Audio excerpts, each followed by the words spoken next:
Greetings, everyone. In this video, we are looking into the process of applying for a critical skills visa. We received a request after we outlined the process of applying for a general work visa. Then Comrade said they requested that we do also record this video so that it is going to assist a number of ZEP holders who qualify under the critical skills visa. I am Ngabuto Nicholas Mapena. Please like the video, circulate, and subscribe. Now, there is confusion which we need to clarify when it comes to the critical skills visa. In the previous video, we did indicate that the list that is circulating in a number of social media platforms, the 2021 list, it is still a draft. It is not the one that people should use or should be their guide when they're applying for a critical skills visa. They should use the one published on the 3rd of June 2014. So if you go to the website of Home Affairs and the VFS, you check out the list that was published on the 3rd of June 2014. It is the one that is being used for the purposes of applying for critical skills visas.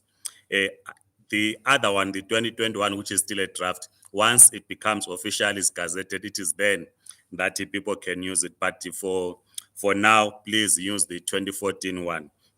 The application process is the same. Of course, the requirements are different. It's the same in that you ought to apply online.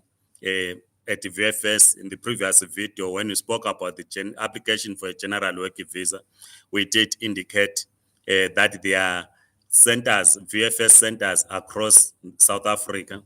You need to apply online. We said you simply Google www.vfsglobal.com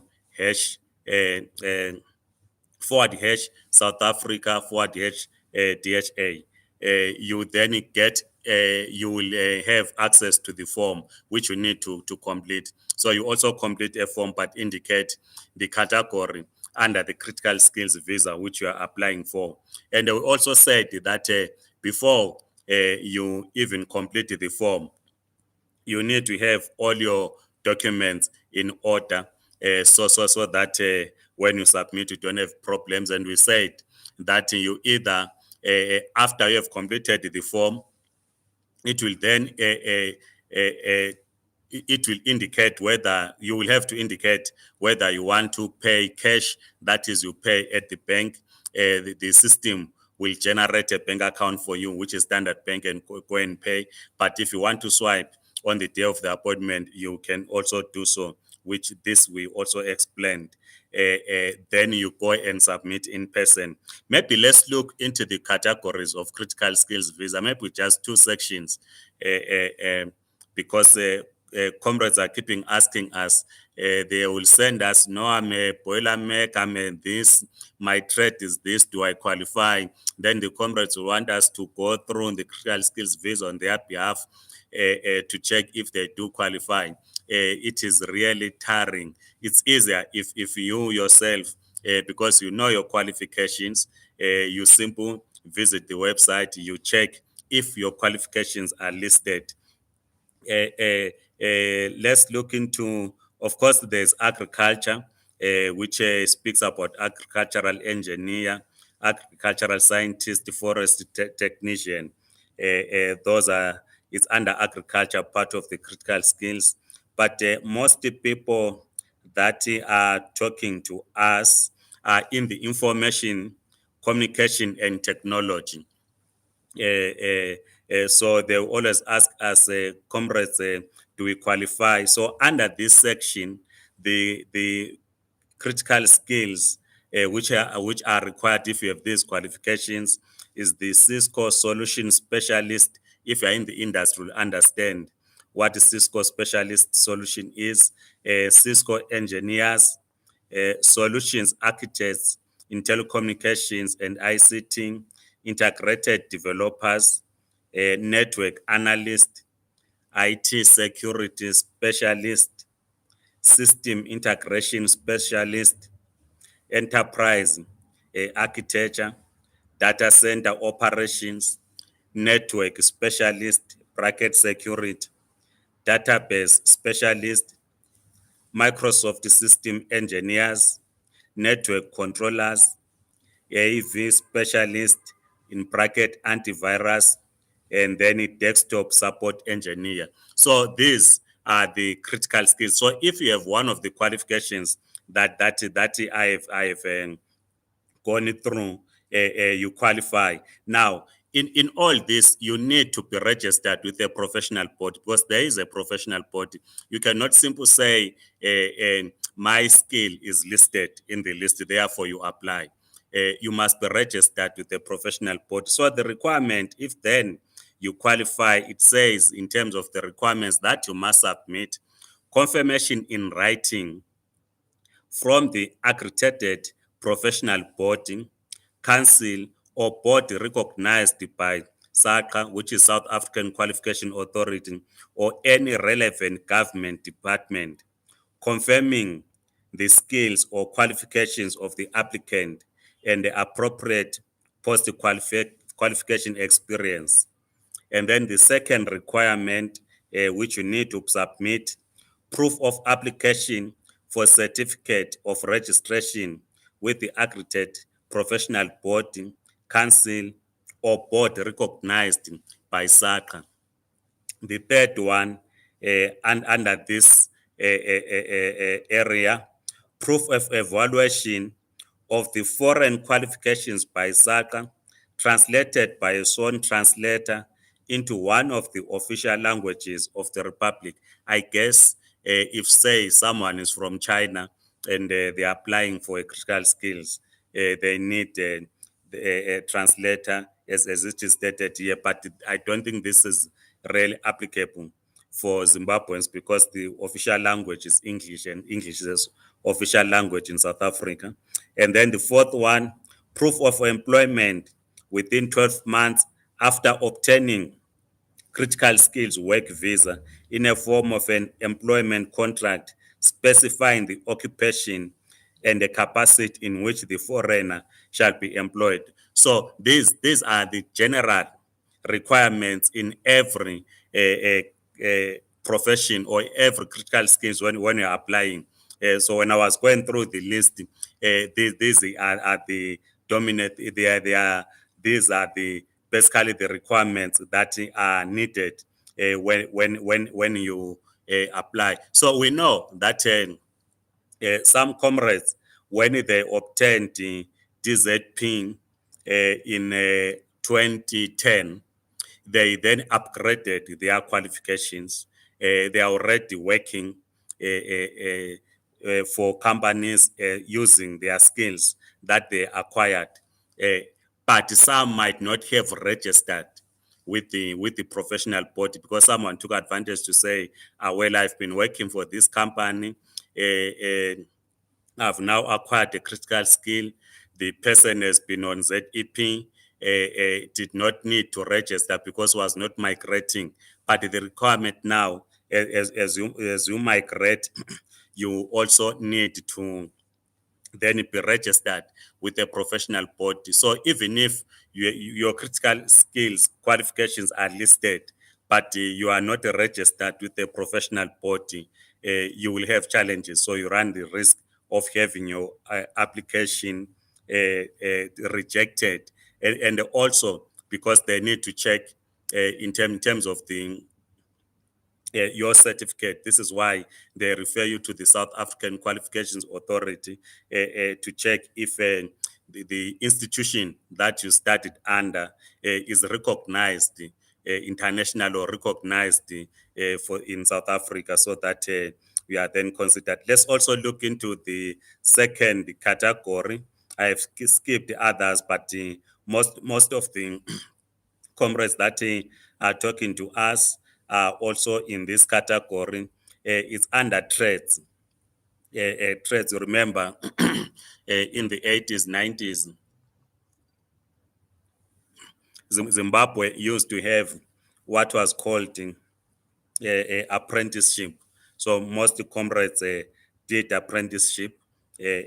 So they are under trades. So under trades, it says millwright, second boiler maker is considered as a critical skill in brackets for strategic infrastructure projects.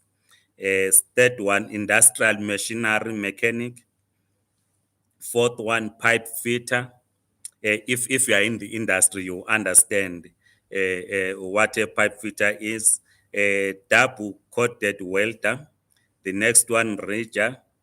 The following one, molder, and then raise bore operations and raise bore foreman. So if you are a part of, or you possess some, or you have some of these qualifications or traits, they are listed as critical under critical skills visa. And also then the requirement is the same as I've said, that you need to be registered with the professional body. Your qualifications must be evaluated by SACA, and so forth and so forth, as I've stated.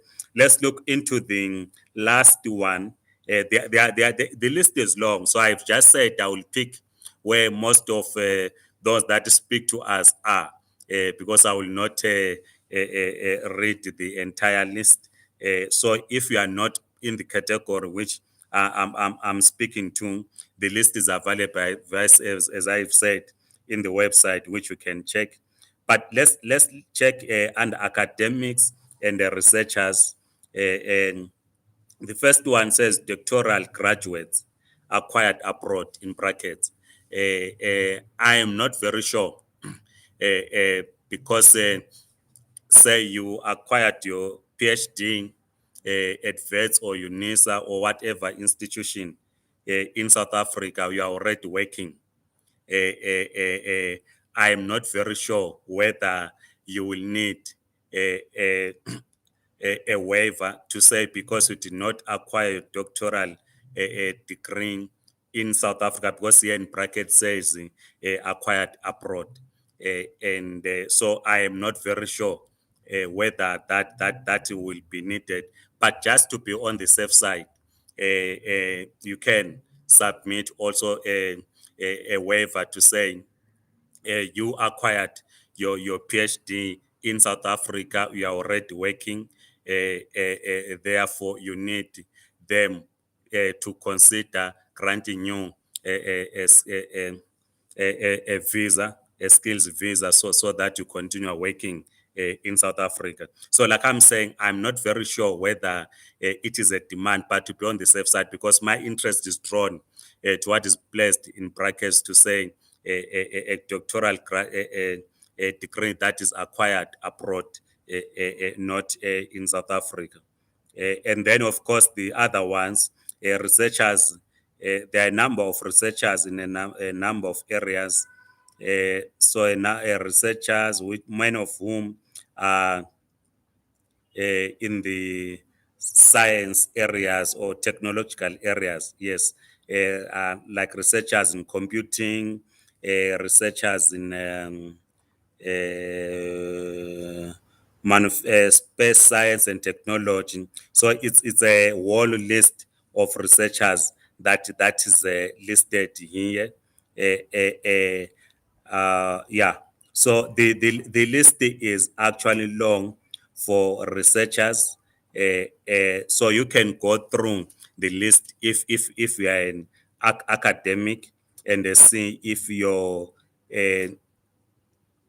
is listed that you can apply.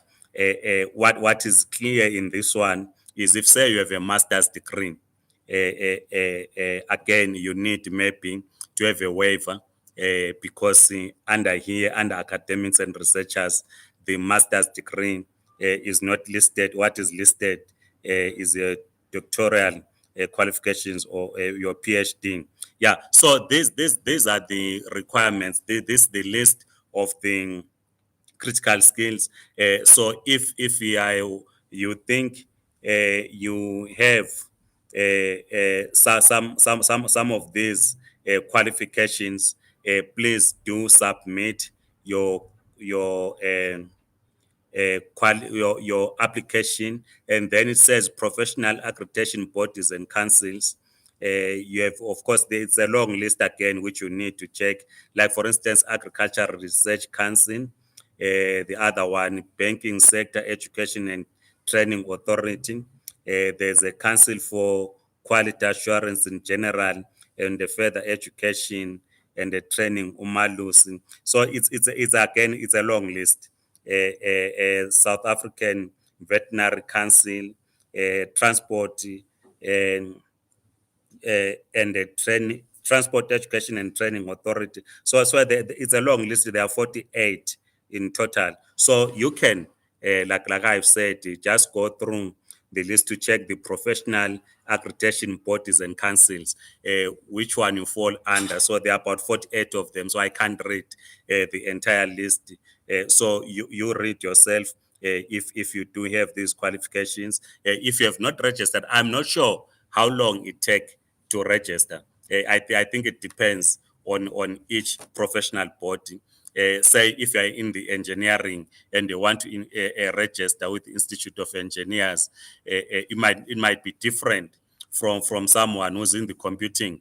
If you want to register with that relevant professional body, so I'm not very sure how much time it takes. So it is important that you then consult the professional bodies, the body that you think you belong to, in terms of the time frames, how long it takes for you to be registered. Then once you have registered, you then apply. But also there's also a provision to say if you have made an application, a proof of application to that body. So please check out. Otherwise, these are the requirements as per what the comrades had requested us to speak to. I see here, comrade, thanks, Comrade Norbert Muguti. It is indeed a very good morning. And Comrade Magdalene Morris says, hi, please help me angazi ukuthi ngiqale kuphi.